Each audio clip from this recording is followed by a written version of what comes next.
Mi nombre es Daniela Matamala, yo soy nutricionista de B. Braun Chile y les voy a hablar acerca de la importancia de la nutrición en la prevención de las lesiones por presión.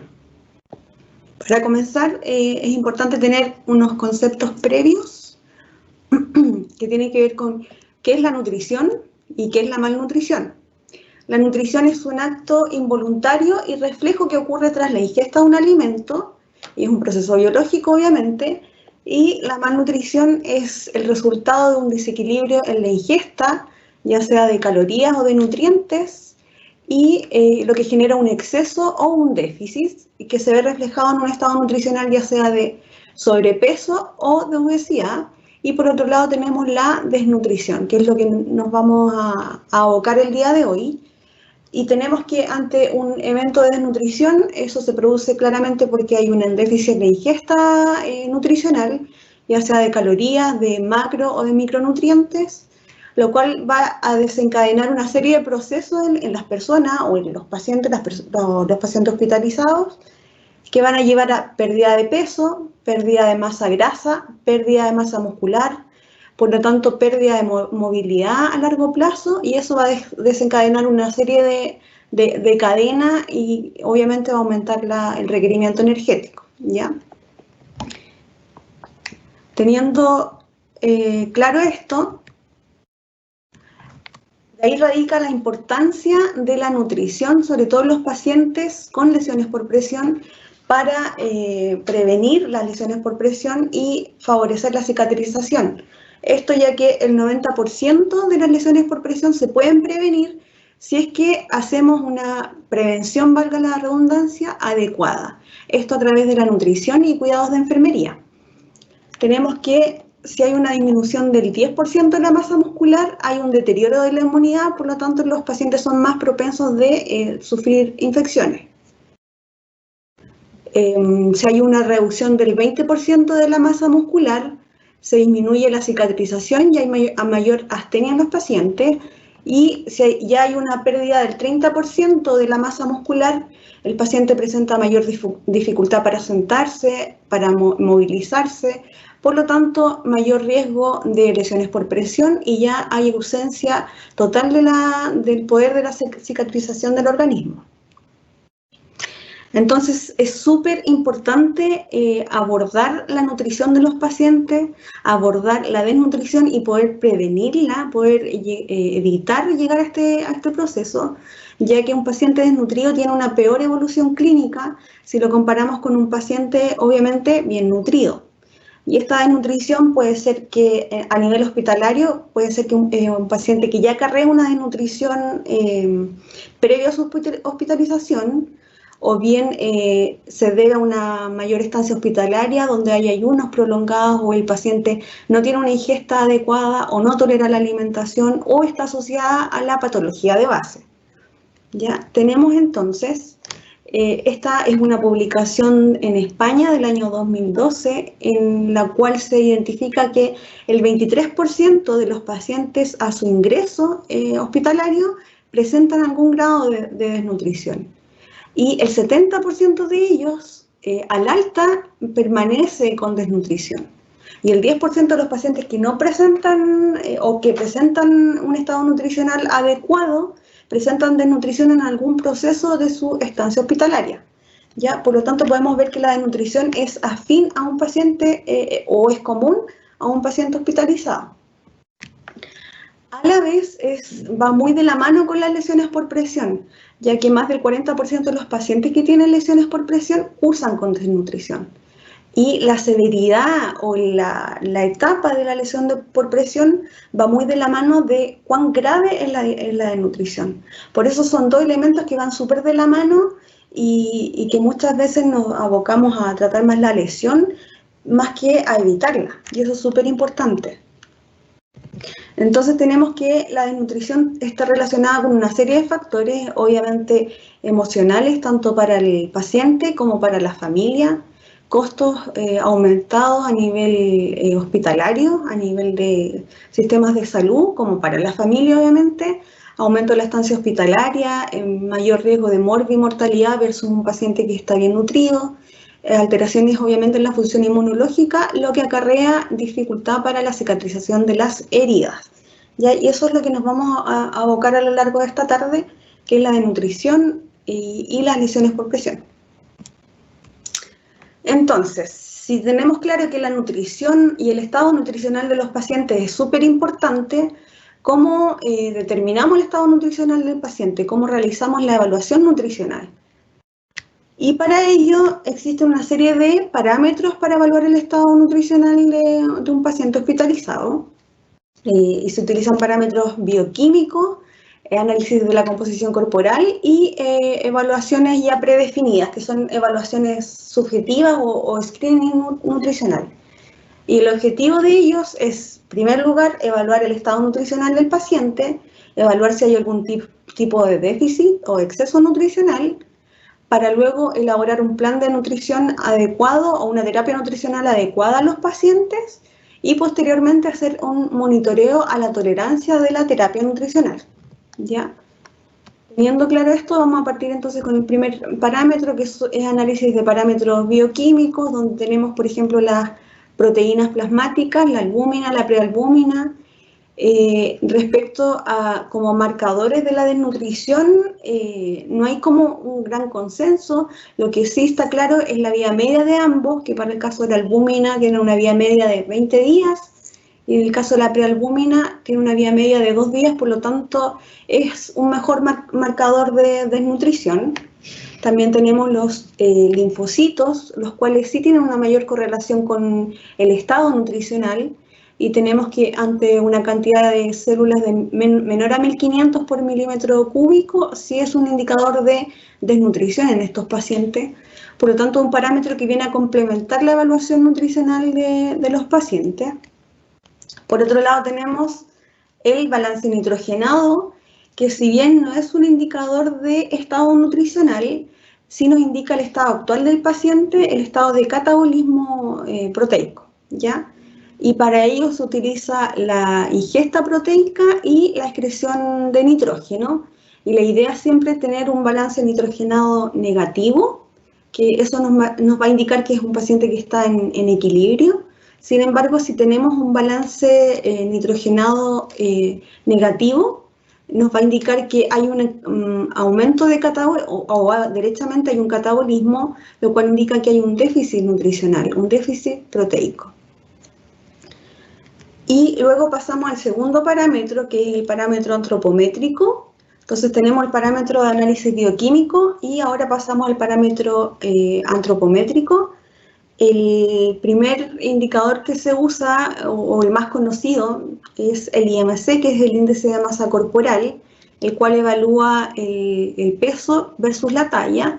Sin embargo, bueno, y es de súper fácil medición. Sin embargo, no tiene buena correlación con la composición corporal, no así la medición de pliegues cutáneos, como se muestra acá en la imagen. Voy a poner el marcador. La medición de pliegues cutáneos se realiza a través de una pinza que se llama caliper, y esto sí tiene una correlación con el estado nutricional, ya que me permite identificar el nivel de adiposidad y de masa muscular. Y existen los pliegues, este es el caso del pliegue tricipital, el pliegue bicipital, pliegue a nivel de la musculatura de la pierna, del muslo, etc. Y existen también las medición de circunferencias corporales con una cinta métrica, la cual también nos va a permitir evidenciar la reserva proteica, ¿ya? Y el tercer parámetro que tenemos es la evaluación a través de cribado nutricional o screening nutricional, y hay distintas encuestas o cribados que están establecidos, ya sea para el paciente oncológico, para el paciente con falla renal. En este caso, esta es la encuesta de MNA, que es para pacientes adultos mayores, que es la que les presento acá, que es una encuesta que evalúa, por ejemplo, la pérdida de peso en los últimos 3 meses, el IMC o índice de masa corporal, el estado psicológico del paciente, el estado de dependencia del paciente, etc. Entonces, estos 3 parámetros que yo les he presentado, tanto el análisis de parámetros bioquímicos, como la evaluación antropométrica y la evaluación a través de cribado nutricional, nos permiten tener una idea base del estado nutricional del paciente. ¿Ya?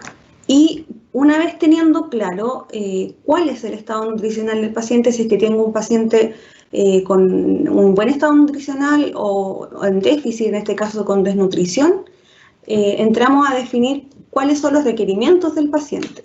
Y para poder estimar los requerimientos de nuestros pacientes, tenemos que tener como claro, bueno, que el paciente tiene un gasto energético total diario, el cual se descompone en un gasto energético basal, más los distintos factores asociados a la actividad del paciente o a la patología de base o al efecto térmico de los alimentos, ¿ya? Y de ello, el gasto energético base, que el gasto energético o el metabólico basal, es el 60% de este gasto energético total, ¿ya? De esa forma se compone las calorías diarias que necesitamos. El gold estándar para realizar la medición del gasto energético es la calorimetría indirecta. Es un instrumento por el cual se mide el intercambio gaseoso y a través de ello se puede estimar el gasto energético del paciente. Sin embargo, es un instrumento de difícil medición o que no es tan disponible. Por lo tanto, se recurren a ecuaciones predictivas que ya están previamente definidas. La que más se usa a nivel de pacientes hospitalizados es la de Harris y Benedict, que es una ecuación que va a depender según si el paciente es hombre o mujer, y se requiere para ello el peso, la estatura y la edad del paciente. Y a través de estas ecuaciones se va a determinar cuánto es el gasto energético o cuánto es el requerimiento de calorías diario del paciente. Y por otro lado tenemos ya ecuaciones predefinidas de acuerdo a las patologías. Tenemos, por ejemplo, que para un paciente con lesiones por presión, el requerimiento energético se va a calcular en base a 30 o 35 calorías por kilo de peso al día, ¿ya?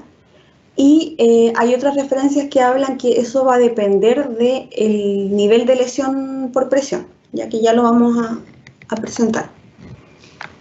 Entonces, una vez definido cuántas calorías necesita el paciente, se procede a definir cuántas proteínas necesita el paciente, ¿ya?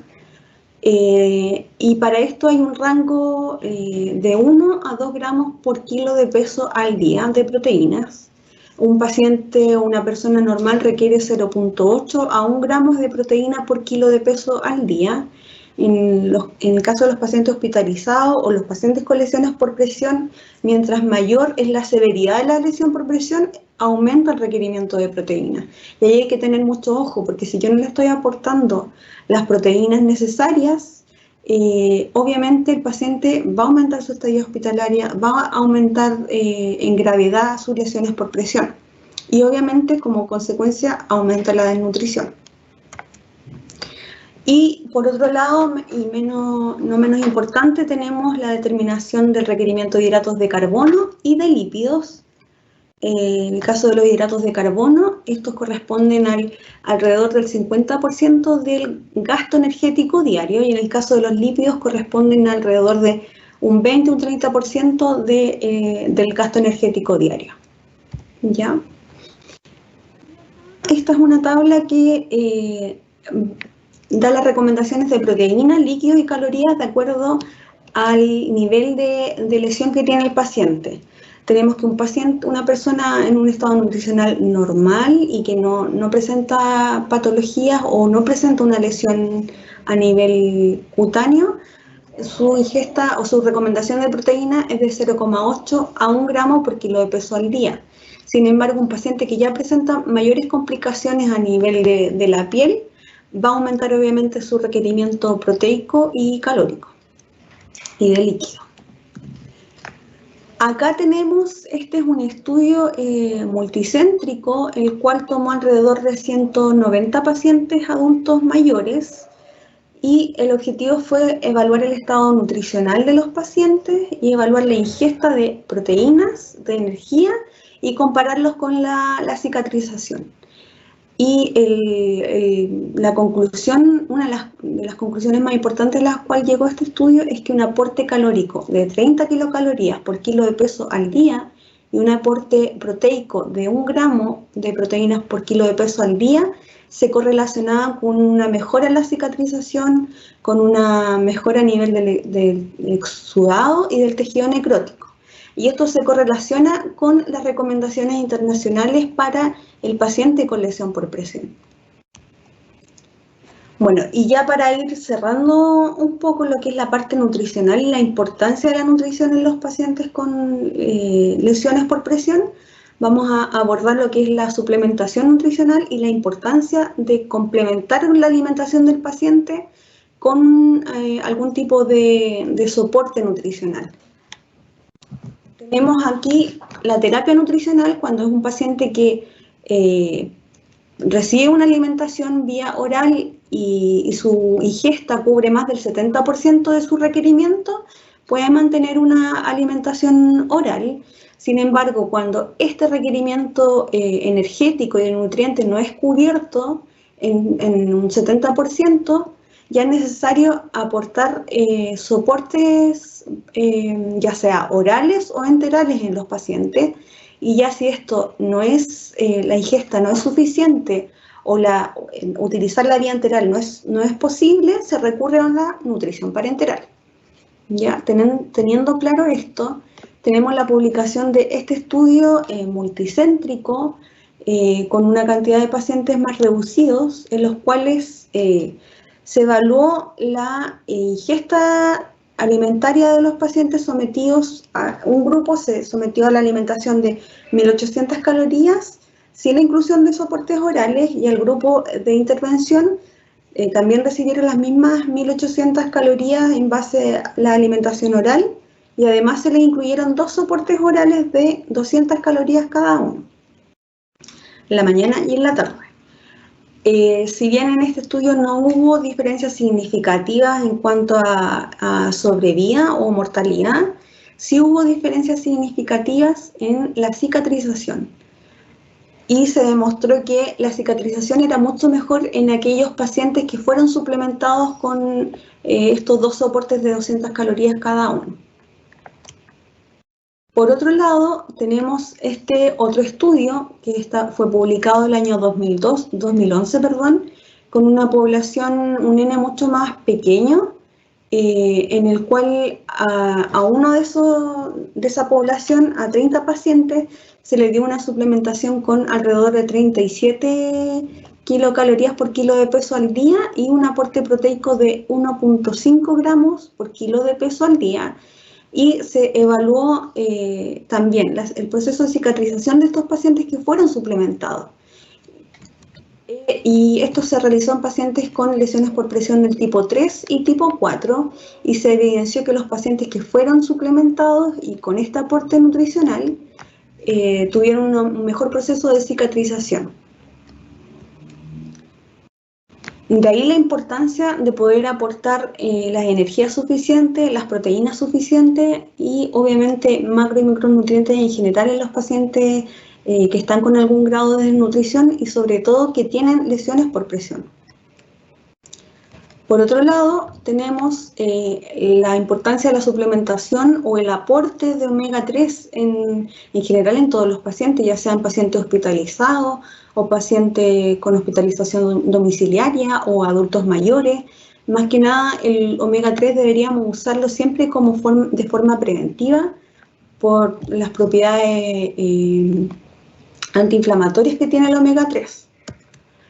¿Cómo actúa el omega 3? O el aceite de pescado? Ya sabemos que se encuentra principalmente en los alimentos de origen marino, el pescado, las algas, y el agente que tiene la actuación antiinflamatoria es el EPA o el ácido eicosapentaenoico, y este tiene su efecto a nivel de las membranas celulares, tiene un efecto vasodilatador, antitrombótico y antiinflamatorio, como lo podemos ver acá, que todos los ácidos grasos omega 3, como es el EPA que yo les mencionaba, genera moléculas antiinflamatorias, no así los ácidos grasos que derivan del omega 6, que es otro tipo de ácidos grasos, que generan moléculas más proinflamatorias, como son las prostaglandinas, los tromboxanos de las series pares, que generan moléculas de agregantes plaquetarios, no así los derivados del EPA, que generan de alguna forma moléculas que son más inactivas a nivel celular y inhiben la agregación plaquetaria de estas moléculas proinflamatorias. Por otro lado tenemos leucotrienos, que generan moléculas o sustancias inflamatorias derivados del omega 6, y a diferencia de los eicosanoides derivados de los ácidos grasos omega 3, que generan moléculas menos inflamatorias. De ahí la importancia que radica en el omega 3 o en el consumo de pescado o derivados del pescado en la población en general. Y este es un estudio que fue publicado el año 2019, con un N pequeño, pero quiero recalcarles la importancia del estudio y de seguir en esta línea, digamos. El outcome primario que se pretendía evaluar era evaluar la seguridad y la tolerancia de un tipo de suplementación a base de jugo. La mayoría de los soportes orales o enterales son a base de proteína, a base de leche. En cambio, esta suplementación fue comparar un producto a base de jugo versus un producto a base de leche, ¿ya? Y el objetivo era evaluar la seguridad y la tolerancia de este nuevo producto.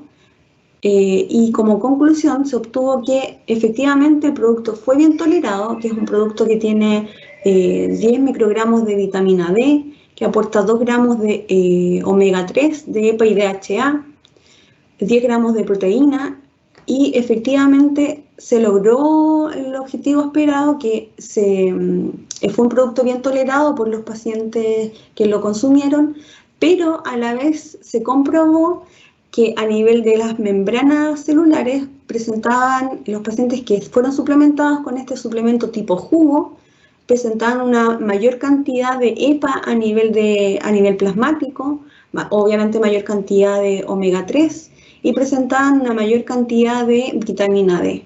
Y a la larga presentaban una mejor supervivencia. ¿Ya? Esto es un estudio que se evaluó alrededor de 12 semanas, pero se siguió analizando durante un año, y a lo largo de ese año en los pacientes con caquexia se demostró que había una mayor supervivencia con los pacientes que fueron suplementados con este nuevo soporte oral. Bueno, y para ir cerrando mi presentación, lo quiero cerrar con una cifra que yo creo que nos va a dejar como un poco más presente la importancia de la nutrición, y es que el costo diario de tratar una lesión por presión, de acuerdo a una publicación en Bélgica el año 2015, puede llegar hasta $558, que son alrededor de 390.000 pesos chilenos.